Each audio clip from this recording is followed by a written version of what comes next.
விதி வாழ்வின் ஒரு பகுதி. வேட்டைக்காரன் காட்டுக்கு வேட்டையாட சென்றான். மரத்தின் மேல் கிளையில் அமர்ந்திருந்த புறாவை குறிவைத்து அம்பு எய்தினான். குறி தவறியது.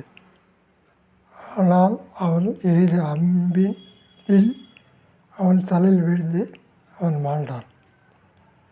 அந்த வழி வந்த நரி அந்த அம்பின் நாணலை கடிக்க அந்த அம்பின் நாள் அறுந்து நரியின் பொட்டில் தாக்க நரி மாண்டது.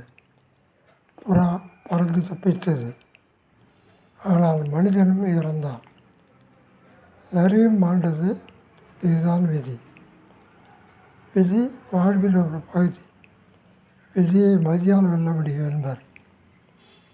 அதனை ஆராய்ச்சி செய்ய முயல்வது 2 கால்கள் நின்றபடி தூக்க மேலே நினைத்தால். விதியிலே வெல்வோர் யார்? விதியின் பெயரை காரணம் காட்டி ஒரு காரியத்தில் ஈடுபடாமல் இருந்தால் வாழ்வு ஒரு காணல் நீர்தான். அது இறைவன் வசத்தான் உள்ளது. மனமுருகி இறைவனை வேண்டினால் அது மாற்றப்படலாம்.